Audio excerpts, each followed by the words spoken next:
గీతా జయంతి పర్వదిన మహోత్సవాన్ని పురస్కరించుకొని ఈ నెల 11న సిరిపురం గురజాడ కళాక్షేత్రంలో మధ్యాహ్నం 3 గంటల నుంచి 7 గంటల వరకు లక్ష గీతాధన మహాయజ్ఞం సంపూర్ణ గీతా పారాయణం ఘనంగా నిర్వహించనున్నామని విశాఖ సాగర్ నగర్ ఇస్కాన్ దేవాలయం అధ్యక్షులు సాంబదాస్ తెలియజేశారు. విలేకరుల సమావేశంలో ఆయన మాట్లాడుతూ ఈ కార్యక్రమానికి ముఖ్య అతిథిగా త్రిదండి చిన్నజీయర్ స్వామి హాజరై అనుగ్రహ భాషణం చేయనున్నారని తెలిపారు. అంతర్జాతీయ ఇస్కాన్ చైర్మన్ పరమ పూజ్య గురు ప్రసాద్ స్వామి మహారాజ్ భక్తి వేదాంత బుక్ ట్రస్ట్ చైర్మన్ భీమా ప్రభు ఈ కార్యక్రమానికి హాజరు కానున్నారని తెలియజేశారు. రోజు రోజుకి దిగజారిపోతున్నాయి.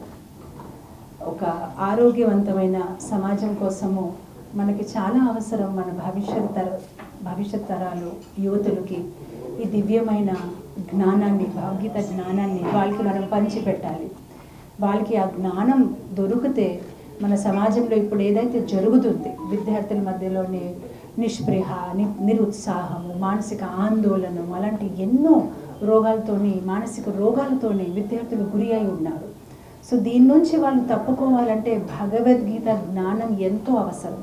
ఎందుకంటే మన అందరికీ తెలుసు, భగవద్గీత అనేది కేవలం ఒక ఆధ్యాత్మిక గ్రంథమే కాదు, కానీ మానవ విలువలతో కూడిన ఒక కరపుస్తకం కోసం కూడా. ఆ పుస్తకం చదివితే, ఆ గ్రంథాన్ని చదివితే స్టూడెంట్స్లోనే ఒక మంచి వాల్యూస్, దృఢ నిశ్చయం అలాంటి ఎంతో మంచి గుణాలు పెరుగుతాయి. అయితే మేము ఇస్కాన్ టెంపుల్, మీ అందరికీ తెలుసు, దక్షిణ భారతంలో అతిపెద్ద రాధాకృష్ణ టెంపుల్ మేము సాగర్ నగర్లో కడుతూ ఉన్నాము.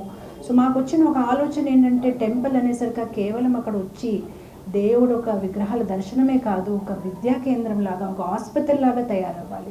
ప్రస్తుతం హాస్పిటల్ ఏంటంటే తాత్కాలికమైన రోగాల్ని క్యూర్ చేస్తుంది, కానీ టెంపుల్ అనేసరికి ఒక దేవాలయం భవరోగాల్ని తొలగిస్తుంది.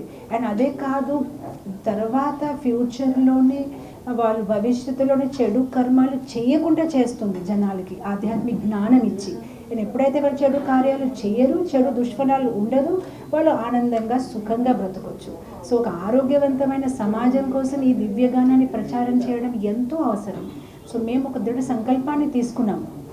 1,00,000 గీతాలు, 1,00,000 గీతాసు ఉచితంగా విద్యార్థులందరికీ, విశాఖపట్నమే కాదు, విశాఖపట్నం పరిసరంలో ఉన్న ప్లేసెస్లో కూడా విద్యార్థులు, కళాశాలలో ఉన్న విద్యార్థులందరికీ ఈ భగవద్గీత అనేది మేము ఉచితంగా పంచుతాము. అయితే ఈ సంకల్పాన్ని భగవద్గీత ఆవిర్భావించిన రోజు అనగా గీతా జయంతి డిసెంబర్ 11ని ఆ సంకల్పాన్ని తీసుకుంటూ ఒక మహాయజ్ఞాన్ని ఏర్పాటు చేశాము. అయితే మనం ఏం చేస్తామంటే, ఆ రోజు సామూహికంగా 700 శ్లోకాలు భగవద్గీత పారాయణ చేస్తూ గీతా మహాత్మ్యంని బోధిస్తూ, అలానే 3,000 మంది విద్యార్థులకి ఇన్స్టాల్మెంట్గా ఫస్ట్ వాళ్ళకి ఉచితంగా ఇస్తాము. అలానే సంవత్సరం అంతా కళాశాలల్లో వెళ్ళి అక్కడ ఆ పుస్తకాల్ని ఎలా ఫ్రీగా డిస్ట్రిబ్యూట్ చేస్తూ వెళ్తాం.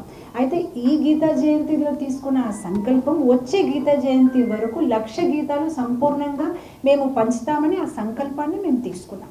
సో మా ఒక సంకల్పాన్ని ఆశీర్వాదం ఇవ్వడానికైనా, బ్లెస్సింగ్స్ ఇవ్వడానికైనా చిన్నజీయర్ స్వామి, త్రిదండి చిన్నజీయర్ స్వామి శ్రీ ఆయన కూడా వస్తున్నారు.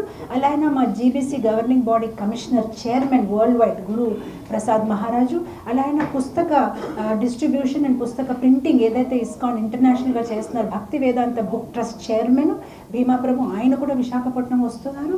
సో వీళ్ళందరూ పెద్దవాళ్ళు ఒక ఆశీర్వాదంతో ఈ దృఢ సంకల్పాన్ని మేము తీసుకున్నాము. అండ్ గీత పంచడమే కాదు, గీత బోధించడం కూడా చాలా అవసరం. ఎందుకంటే ఆ పుస్తకం పంచేస్తే వాళ్ళు ఏదో పెట్టుకుంటూ ఉంచుతారు ఇంట్లో. సో అందుకోసం మేము ఏం చేస్తామంటే, మొన్ననే Vignan college, Vignan educational group of ఇన్స్టిట్యూషన్స్తోని ఒక MOU సైన్ చేశాము. వాళ్ళ 7,000 స్టూడెంట్స్ని మేము భగవద్గీత బోధిస్తామని మేము ప్రారంభించాము. ఇప్పటికే మొన్ననే 10 days బ్యాక్ 200 స్టూడెంట్స్ ఫస్ట్ తరగతి అనేది మేము కంప్లీట్ చేశాము. సో అలానే నాట్ ఓన్లీ విజ్ఞాన్, అలాంటి ఎన్నెన్నో ఆధ్యాత్మిక కళాశాలలతోనే మేము ఈ యొక్క అరేంజ్మెంట్ చేస్తున్నాము. దేనితోనైతే వాళ్ళ స్టూడెంట్స్కి కూడా మేము పంచడమే కాదు, బోధించడం కూడా చేసుకోవాలని అనుకుంటున్నాం. ఎందుకంటే ఆ గీతా జ్ఞానాన్ని, వాళ్ళు గీతాన్ని కేవలం పూజించడం కాదు, దాన్ని ఓపెన్ చేసి అధ్యయనం చేయాలి, జీవితంలో ఆచరించాలి. సో మా ఒక అభ్యర్థన ఏంటంటే, ఇంత మంచి సంకల్పం తీసుకుంటున్నాం, ఇంకొక భవ్యమైన ఒక పెద్ద కార్యక్రమం మొదలుపెట్టాము. విశాఖపట్నంలో ఉన్న అందరూ మాకు సహకారం ఇవ్వాలి. అండ్ మన ఒక ఆరోగ్యవంతమైన సమాజం మనకి వైజాగ్లో కావాలంటే మనం అందరూ దీంట్లో పాల్గొవాలి. ఇది ఇస్కాన్ చేసిన ఒక సపరేట్గా చేసిన కార్యక్రమం కాదు, మనందరం కలిసి చేయాలి. అందు గురించి చాలా ఆధ్యాత్మిక సంస్థలు కి మేము ఆహ్వానిస్తున్నాము. ఈ యొక్క గీతా లక్ష దాన మహాయజ్ఞలో అందరూ పాల్గొవాలి. సో ఆల్ వాలంటీరీ ఆర్గనైజేషన్స్కి ఇది మా ఇన్విటేషన్.